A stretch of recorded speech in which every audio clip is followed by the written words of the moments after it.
Thank you. Hello, how are you? How many of you have some major goals you'd like to achieve? Raise your hands, please. Very good. I know you do. That's why you showed up. I like to ask people whether or not they have goals that they'd like to achieve, and hopefully they're goals that really are worthy of your efforts and your talents. I want you to shake someone's hand right now on your right and left, look them in the eyes and say, you have something special.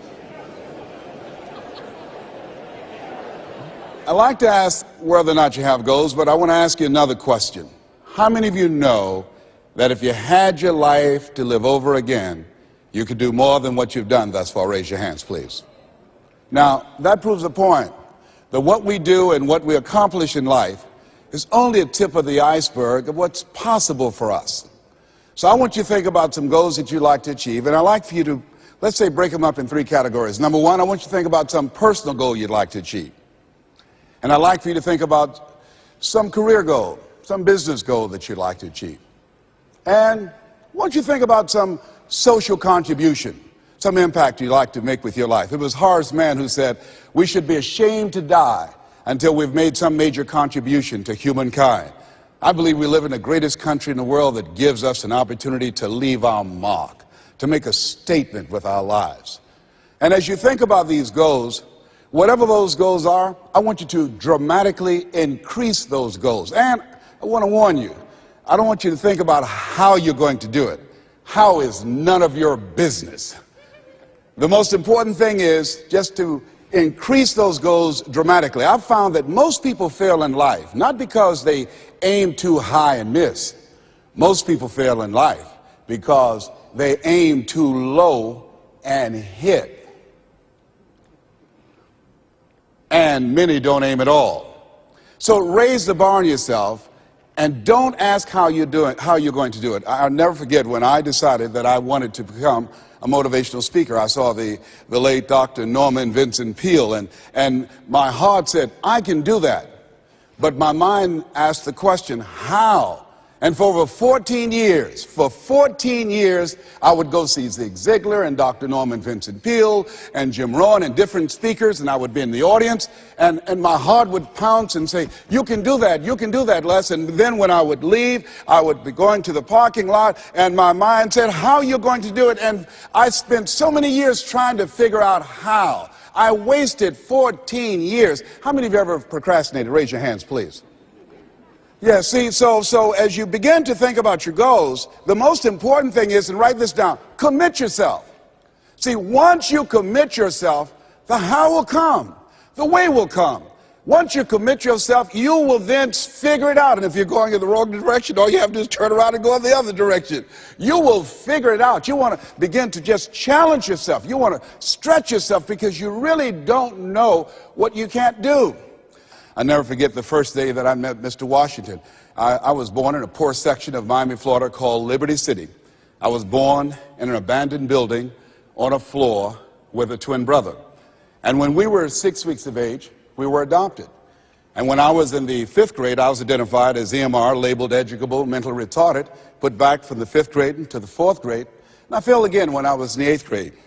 I don't have any college education, but because of my mother, and I feel like Abraham Lincoln, who said, all that I am and all that I ever hope to be, I owe to my mother.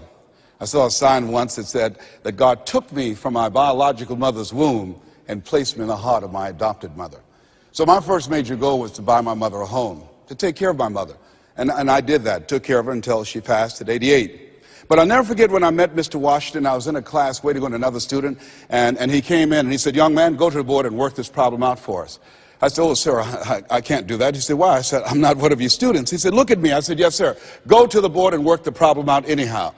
I said, sir, I can't do what you're asking me to do. He said, why? Sir, because I'm educable, mentally retarded, sir. And as the students erupted in laughter, he came from behind his desk, he looked at me and he said, don't you ever say that again. Someone's opinion of you does not have to become your reality. And that was a turning point in my life. On one hand, I was humiliated. But on the other hand, I was liberated. Because he looked at me with the eyes of Goethe, who said, look at a man the way that he is. He only becomes worse. But look at him as if he were what he could be. Then he becomes what he should be. And so Mr. Washington, he challenged me. And I want to challenge you right now. about raising your goals. And I want you to shake someone's hand on your right and left, look them in the eyes and say, stretch yourself. Yeah, see, I think that you really have to stretch yourself to discover your stuff. I think that we have to really begin to experiment with life. And I said that you have something special. I didn't say that just to be kind and courteous. You do. See, I think that there are not many people that come to seminars or workshops or will watch a program of this nature. Why? I just think that most people are just satisfied to where they are. I'm reminded of a man one day. He was walking down the street and he passed his porch where some people were on the porch talking, and there was a dog moaning and groaning. And he was curious why the dog was moaning and groaning. And he went back and he said, excuse me, he asked the owner, why is the dog moaning and groaning? Guy said, because he's laying on a nail. He said, well, why won't he get off? He said, it's not hurting bad enough for him to get off. Just hurting bad enough to moan and groan. How many of you know people who should be here? Raise your hands, please. How many of you know people, all they do is moan and groan? Moan and groan. I'm not making enough money. Moan and groan. I'm unhappy with my job. 87% of people go to jobs that they hate. And in addition to that, you know, as we know that we have the dubious distinction in this country that on Monday morning the heart attack rate increases over 35%. On Monday morning between 6 o'clock and 9, people going to jobs that they hate. The heart said, didn't I tell you I didn't want to go? And attack them. Some of you don't want to go to work next Monday. So the thing is this. So you want to find out what resonates with you. What is it you really want to do? You want to experiment with life and find out what fits for you. You have something special. You have greatness within you. You have the ability to do more than you can ever begin to imagine. See, I believe that anybody through observation and practice can perform at the level of excellence. But when you're pursuing your greatness, and this is worth writing down, you don't know what your limits are, and you act like you don't have any. So I say to you, you have something special. You have greatness within you. And I want to make 4 things clear. Number 1, everything that I'm going to say, you already know it. If what I share, the message that I'm going to express right now and share with you, if it wasn't a part of who you are already, you wouldn't be in the audience. That's number 1. That's very important. It's already in you. I'm going to only confirm and validate that which is a part of you anyhow. The second thing is, everything I'm going to say to you, you've heard it before. From people with college degrees and credentials, I can't hold a candle to. It's common sense, but not common practice. Third thing is, I don't want you to agree with me, and I don't want you to believe me. I just want you to be open to some things right now. I want you to think beyond that which is commonly allowed. And I'm going to tell you what I'm up to. I want you to think about your goals, and I want to tell you what I'm going to do right now. My whole goal is to get past your mind. That's my whole challenge, and there's nothing you can do about it. I'm going to do that. See, your assignment was to show up. My assignment is to get past your mind and get into your heart. Once you think about the goals that you want to achieve, and I really want to challenge you to make up your mind that you're going to make that happen for yourself. And I hope that it's some goal that really resonates with who you are. When I was a little boy, my goal was to just buy groceries for our family. My mother worked on Miami Beach. She was a domestic worker. And my goal was to really be able to go to the grocery store and purchase groceries ourselves. The families knew that my mother had adopted 7 children. And so they said, Mamie, whatever food is left over after we eat, you can take that home to the children. They were very kind, very, very considerate people. My mother, who when she worked on Miami Beach, the people were very kind. I was appreciative of their generosity. But as a little boy, I said, Mama, one day, when I become a big boy, I'm going to be able to buy groceries for us. My goal as a little boy was to buy clothes for my brothers and sisters. We wore the hand-me-down clothes of the children that Mama babysat for when she went over in Miami Beach. And if the clothes were too small, she would let them out. And if they were too large, Mama could sew and take them up. And I'll never forget David Sidursky. His father was very wealthy. Mama worked for him, but David was my buddy. And so his father gave him 2 gifts for his birthday. Gave him a brand new boat, but he also gave him some motivational tapes. Earl Nightingale, I'll never forget. So he said, David, man, let me tell you something. When I die, you're going to get everything. I want you to listen to these tapes. And when his father left the room, David threw those tapes in the wastebasket. I said, David, could I have those tapes? He said, yes. I said, man, your father said, if you listen to these, you can get more and do more than what he's done. He said, hey, look, I'm going to get everything anyhow. Go ahead, take them. I told my children, I'm not leaving them anything. You know, if I had a quarter and thought I was going to die, I'll swallow it.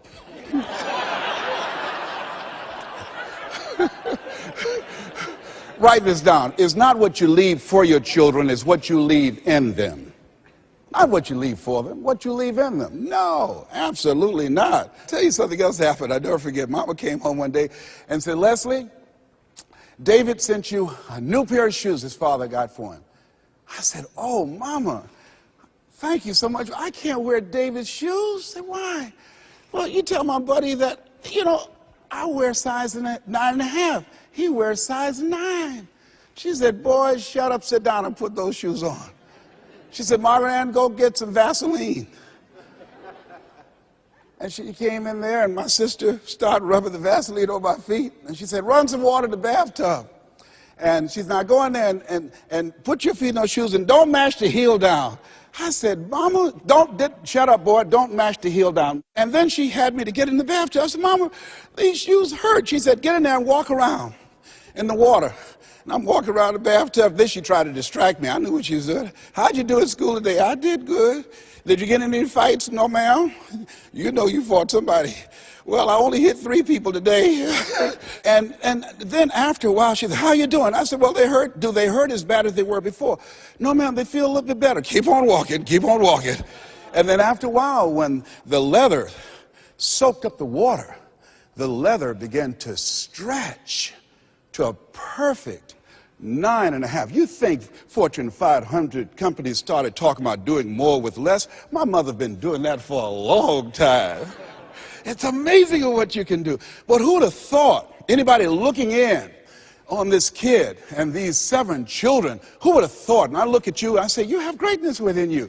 You have the ability to do more than you can ever begin to imagine. No one could have convinced me that I would be doing what I'm doing right now. You know, the easiest thing I do every year is go into a sales organization and dramatically increase their sales, or go into a prison and enable prisoners to see themselves differently and teach them the methods and techniques of how to plug into the system, or motivate young people to begin to see how they can have a vision of themselves in the future and fit. That's the easiest thing I do, or train a speaker to help them to leverage their experience as a speaker and say, look, speaking is a projection of who you are, not who you think you ought to be, and come with power from a platform. That's the easiest thing I've ever done. Let me share with you the most difficult thing I've ever done.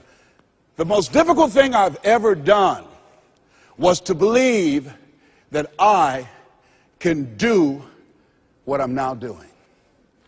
No one could have convinced me, just given my circumstances. I earn millions of dollars every year. No one could have convinced me. If both my parents came up here right now, I would not know either one. No one could have convinced me, being labeled educable, mentally retarded, born in an abandoned building on the floor in Liberty City, poor section of Miami, Florida, failing twice in school, no college training, never worked for a major corporation. I did not know I can do what I'm doing right now. I'll never forget Mike Williams, my mentor. I think a lot of people fail in life because of the fact that they need some mentoring. They need some coaching.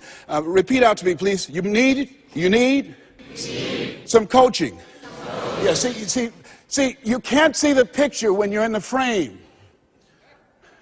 I remember Mike saying, Les, you can do this. Mike, how, man? Wait a minute, Mike.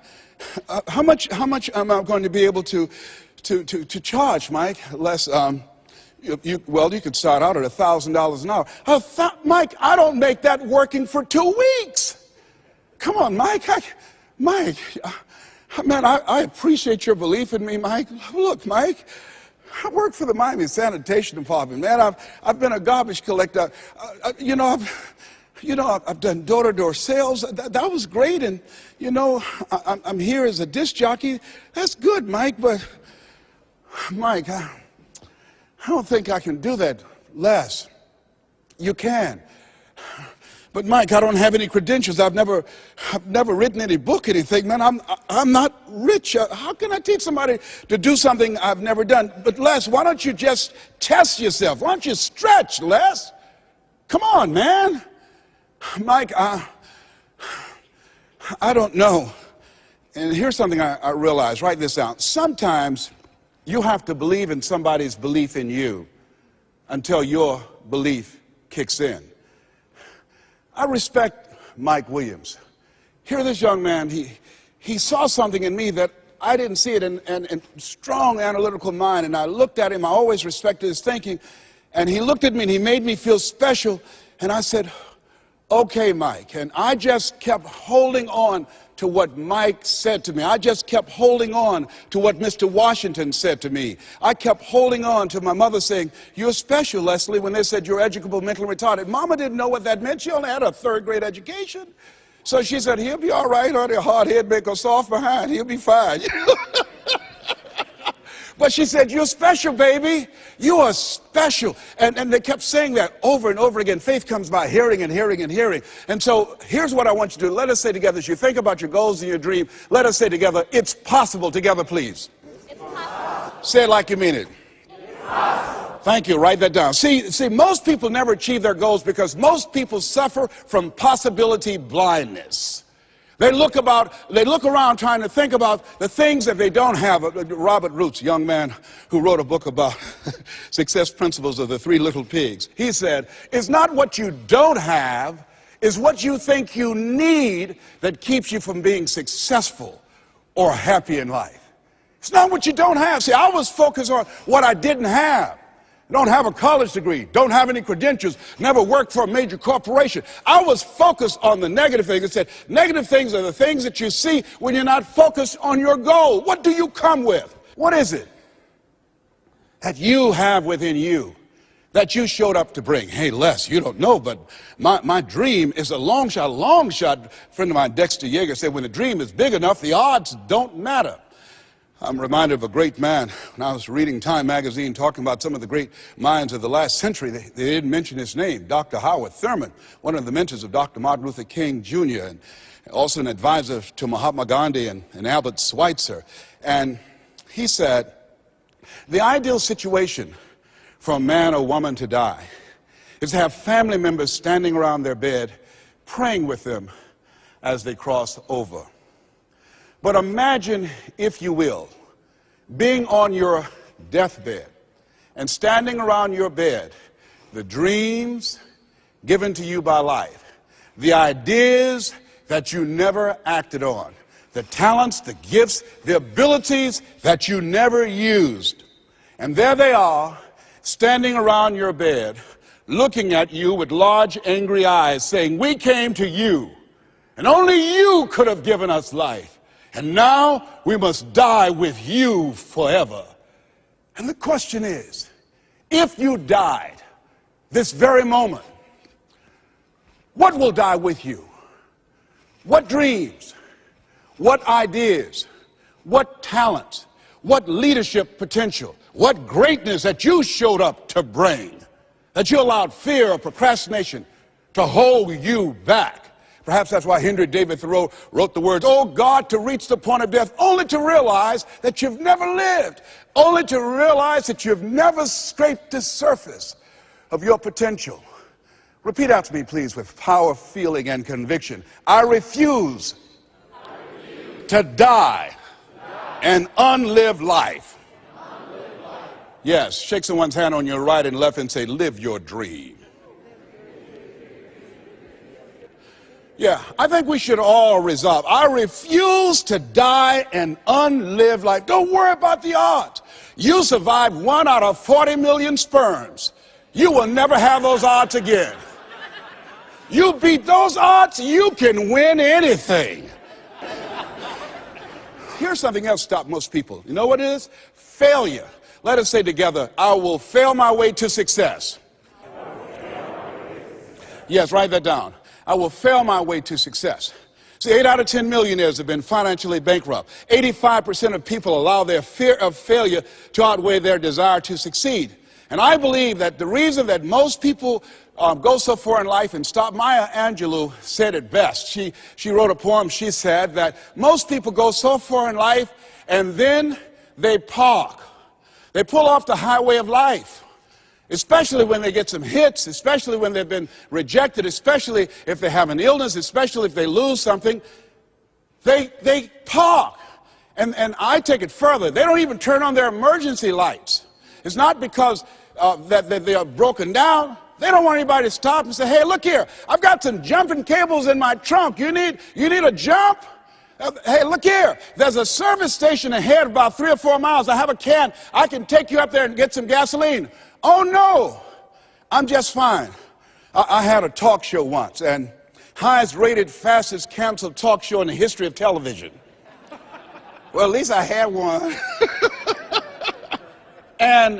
And I was excited. You know, when the time I came into television years ago, television was based upon conflict and controversy. So I said, I want a solution-oriented talk show. First concept of that kind. High ratings. And the syndicators say, you just got lucky. Come on, let's do these other type of shows. You can be a Jerry Springer. Oh, no, that's not why I came here. No, I believe that we live in the greatest country in the world where we should hold ourselves to certain standards. I'm not going to come here and sell out on who I am. I'm not going to compromise. I'm not going to lower my standards for you. No, that's not why I showed up. And so they fired me. Security walked him out. I said, I can walk by myself. But let me tell you what happened.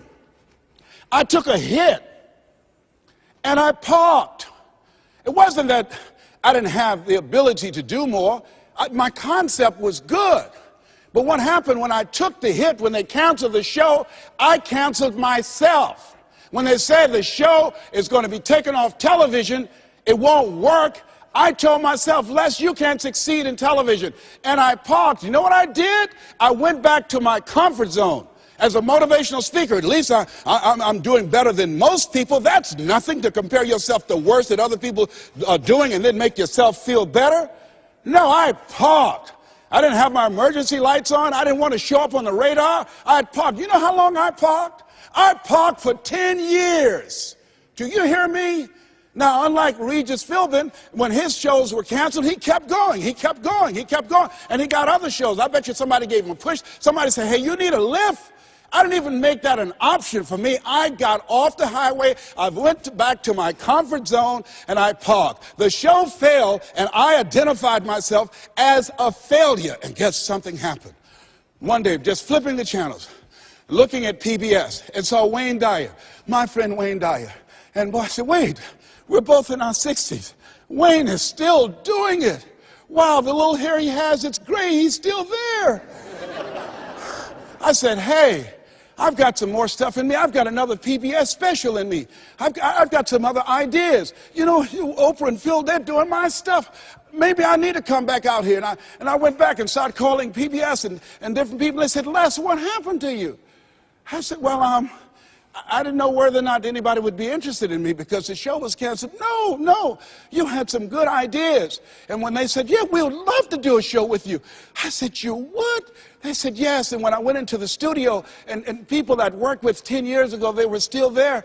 And I said, guys, you know, do you guys still have it? They said, we have it. Do you have it? I said, I think so. You know, and I did the show, and I wasn't as good as I was 10 years ago because I was off the highway. I'd gotten off the highway of life. I'd been parked for so long, it's taking me some time to get my strength back, to find my power, to get my confidence back. But at least I'm back out there in the game, determined to dry empty.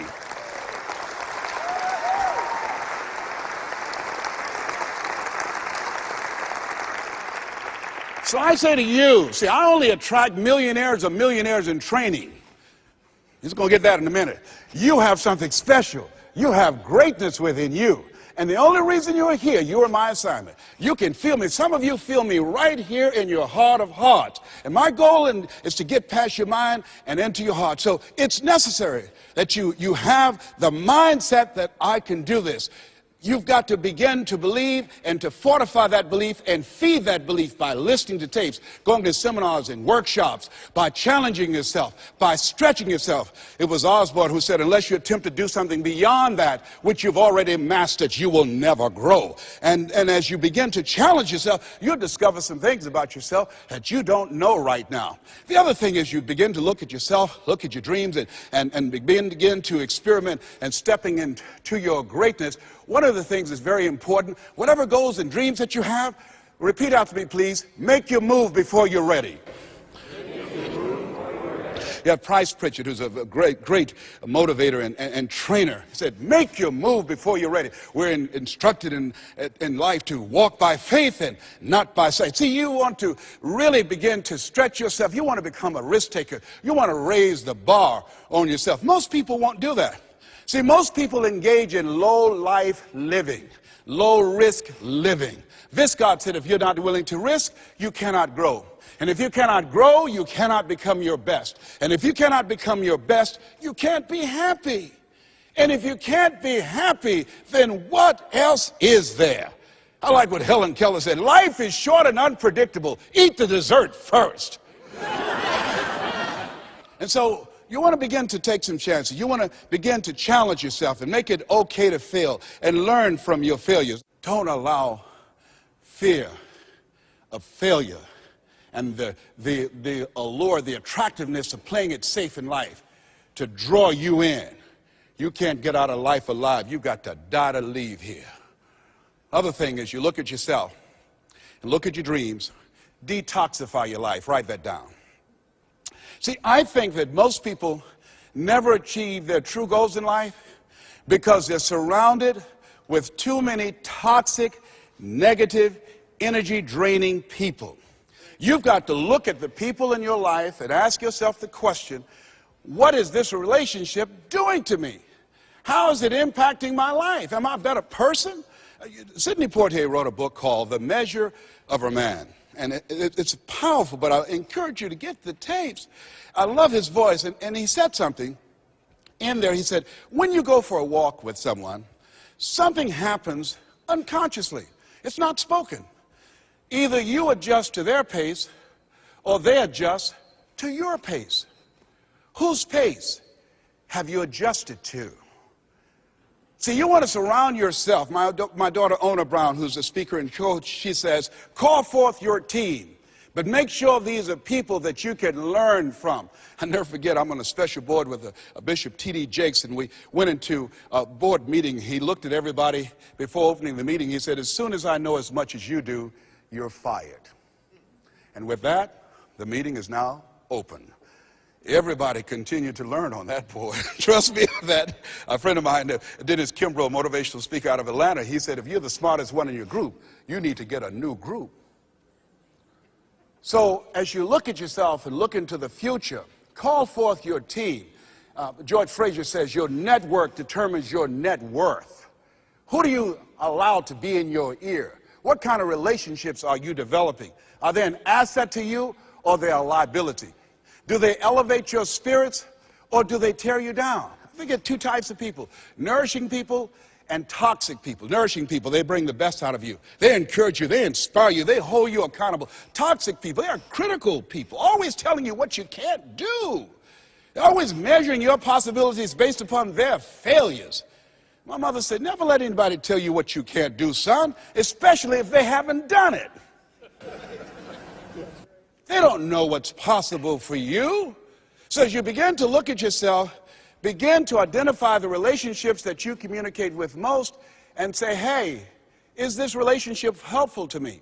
And then think about some people that you need to bring into your life that you can learn from, that you can grow from. I joined the National Speakers Association when I decided that I wanted to speak. I wanted to be around the people that were doing what I wanted to do. I'll never forget when I saw Dr. Norman Vincent Peale. He said, you have something special. You have greatness within you. And you can do more than you can ever begin to imagine. And here I am. And the audience said, oh my goodness. I'd read The Power of Positive Thinking 17 times. My hero. And I saw him backstage, and I said, Dr. Peale, hi, my name is Les Brown. I've listened to your tapes and I've read your books. They gave them to us in special education, sir. And one day I would love to be on stage with you. And he looked at me and said, "It's possible, young man. It's possible." But this man, when he spoke, he gave me goose pimples. Deep baritone voice, spoke from his diaphragm. You have something special. You have greatness within you. He override the inner conversations in my mind. I'll never forget a gentleman, what a brilliant man, a Harvard graduate, Dr. Carter G. Woodson. He said, if you can determine what a man shall think, you never have to concern yourself with what he will do. If you can make a man feel inferior, you never have to compel him to seek an inferior status, for he will seek it himself. And if you can make a man feel justly an outcast, never have to order him to go to the back door. He'll go without being told. And if there's no door, his very nature will demand one. See, we live in a world where we're told more about our limitations rather than our potential. How many of you have ever been told that you couldn't do something? Raise your hands, please. You know, MIT did a study that if I say to you, you can't do that, that 16 people have to come along and say, you can do that, you can do that, you can do that, to neutralize that, and the 17th statement that you hear, you can do it, will be the one that will finally stick. So you have to watch who's speaking into you. You've got to begin to monitor your mind. And you've got to begin to literally be proactive in programming yourself to success. Be ye not conformed to this world. Be ye transformed by the renewing of your mind. You've got to take responsibility to make that happen. And as you begin to do that, you'll begin to see some incredible changes in your life. I understand now when Earl Nightingale said, all of us are self-made, but only the successful will admit it. As you begin to look at your dreams and look at your goals, write this down. Make know you're a vitamin. See, most people stop short of their dreams and park and get off the highway of life because of the rejections of life. You will always be a rejecter. It's no big deal. Jack Canfield said rejection is a myth. It's not like when somebody says no and then they slap you. No, it's just, you know, to me, make no you're a vitamin. Get excited about the no. Why? Because every time someone says no, that brings you another step to a yes. You're getting closer. Trust me, you will win if you don't quit. You will win if you don't quit. Even a broke clock is right twice a day. The other thing is, as you look at yourself and look at your goals and look at your dreams, assess yourself. What are your strengths? What are your weaknesses? What do you bring to the table? When I looked at becoming a motivational speaker, I looked at all the speakers and I noticed that they were pretty much scripted. So I said, what is it that can make me stand out? I don't have any college education. I don't have any credentials. I never worked for a major corporation. What is it I can do to offset my weaknesses? And then something said, well, Les, and this is very important. Mr. Washington, Mr. Brown, yes, sir. What do you want to do with your life? I want to become successful. Good. He said, you must be willing to do the things today others won't do in order to have the things tomorrow others won't have. That's why you said you have something special. See, very few people go to seminars and workshops. They'll go to a concert, but showing up to get something that can expand their minds and help them to begin to see their lives differently, to give them a larger vision of themselves, they'll be too busy. Or they say, well, how much does it cost? Well, information costs, but it pays for itself. Here's the other thing is, ladies and gentlemen, let's say it's me. Yeah, see, it's possible you can live your dream. It's necessary that you have the mindset that I'm going to do this. But you've got to take ownership. You've got to decide, hey, I'm going to do this. You've got to take responsibility for your life. George Bernard Shaw said the people that make it in this life, they look around for the circumstances that they want, and if they can't find them, they create them. You've got to decide, it's me. You've got to say, and say this with conviction, I expect to win.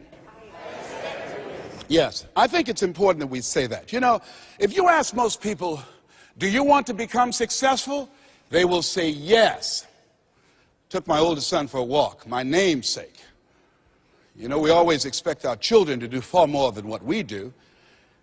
Said, Calvin, he wants his own identity. He's Leslie Calvin Brown, Jr. I stopped him, looked him in the eyes, and said, do you want to be successful, son? He said, yes, sir, Dad. Very good. Let's walk, son. Walk further.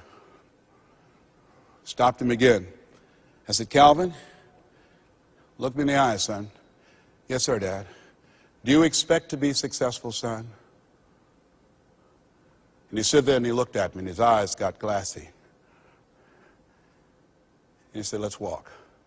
And the reason that he said, let's walk, because my son is very bright. Of all my children, he's perhaps the smartest one. But Calvin now, over 30, Calvin now, a single parent of 2 daughters, good father. Calvin, now at this stage of his life, he's behind on his dreams.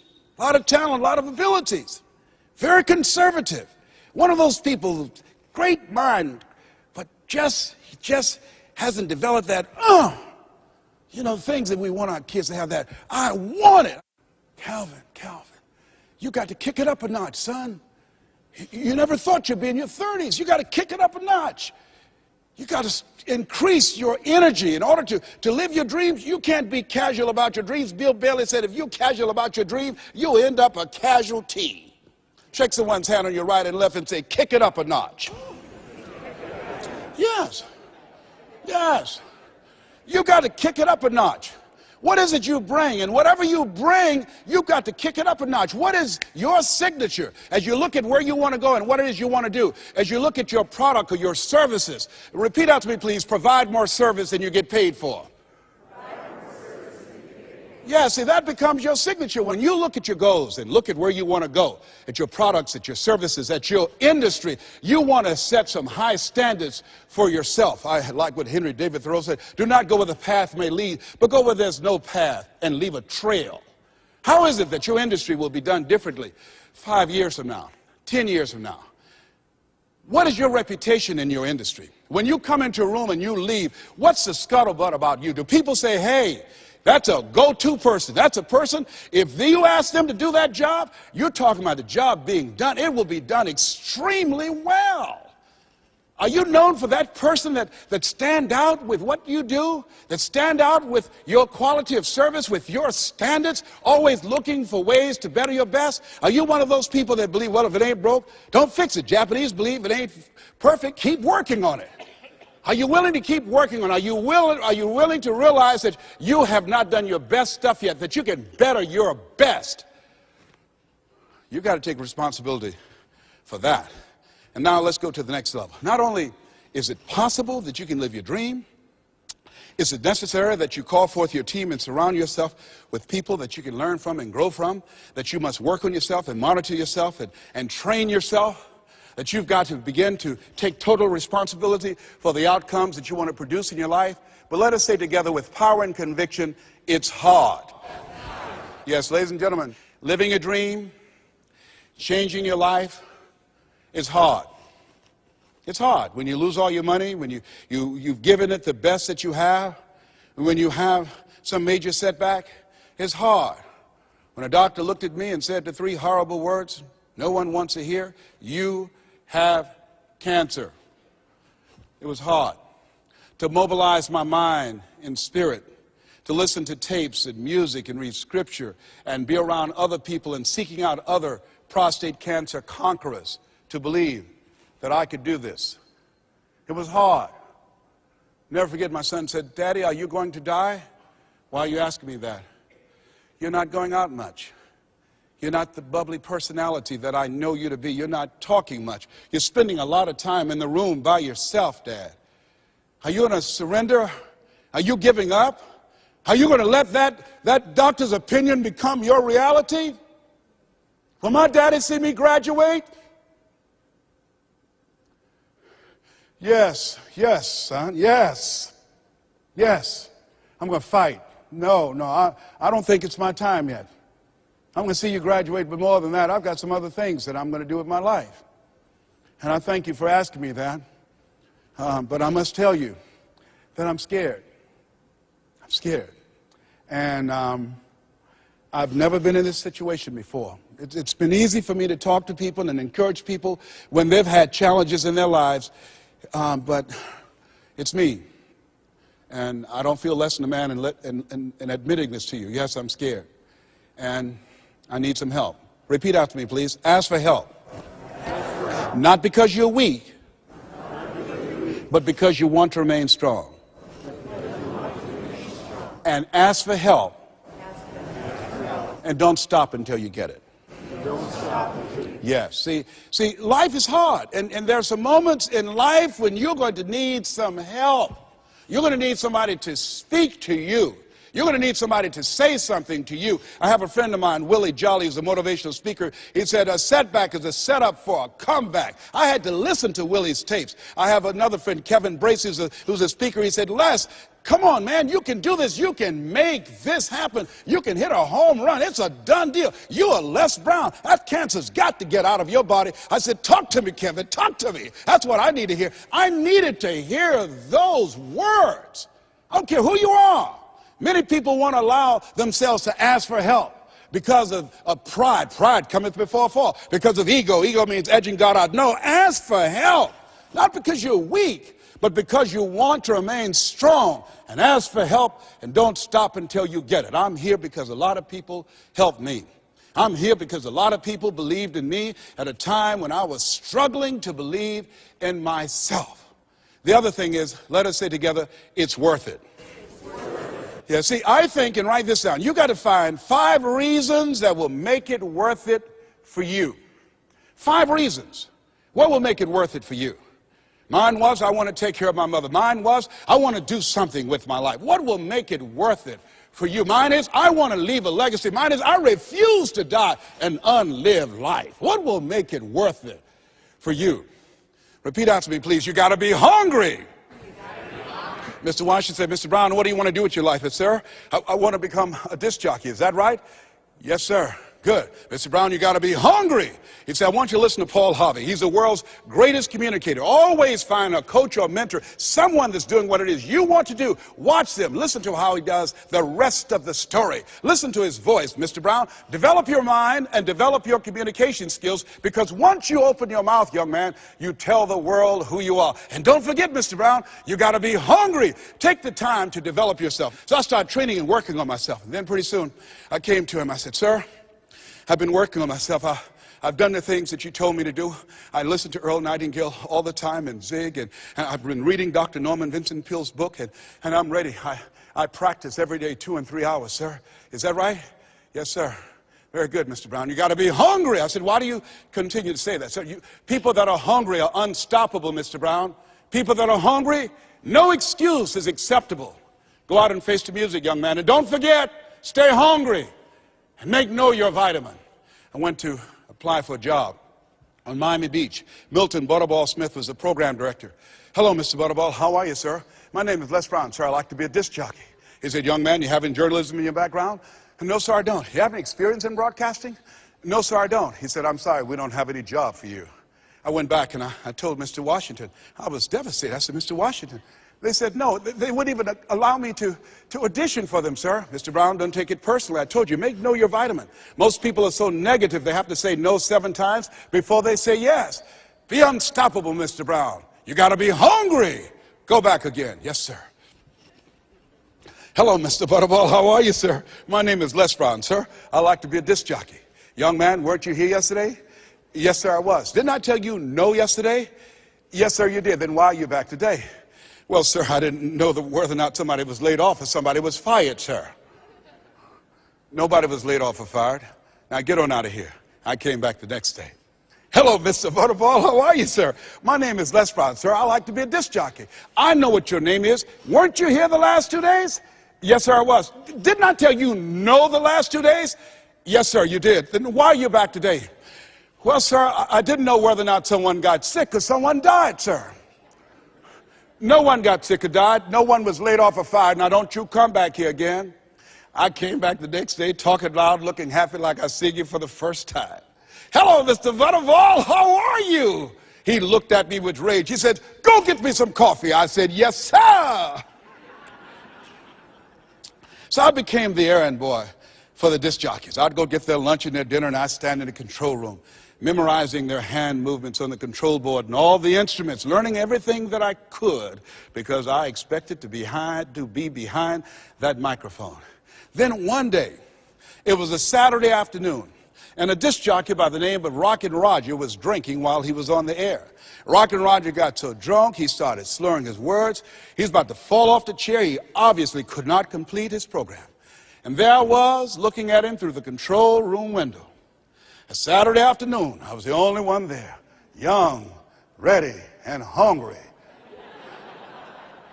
walking back and forth saying, drink, rock, drink.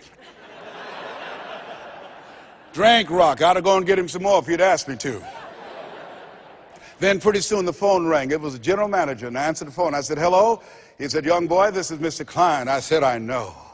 He said, Rock can't finish his program. I said, I know. He said, would you call one of the other DJs in? I said, yes, sir. I hung the phone up. I said, you must think I'm crazy. I called my mom and my girlfriend, Cassandra, and said, y'all come out on the front porch and turn up the radio. I'm about to come on air. I waited for about 20 minutes, and I called him back. I said, Mr. Klein, I can't find nobody. He said, young boy, you know how to work the controls? I said, yes, sir. He said, go in there and segue the records, but don't say nothing here. I said, yes, sir. I couldn't wait to get old Rock out of the way. I put on a fast record. I said, look out, this is me, LB, Triple P, Les Brown, your platter playing Papa. There were none before me, and there will be none after me. Therefore, that makes me the one and only. Young and single and love to mingle, certified, bona fide, doubly qualified to bring you satisfaction and a whole lot of action. Look out, baby, I'm your love man. I was hungry.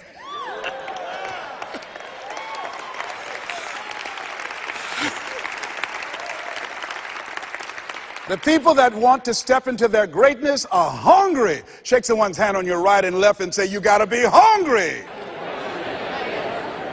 What is your legacy? What will your statement be?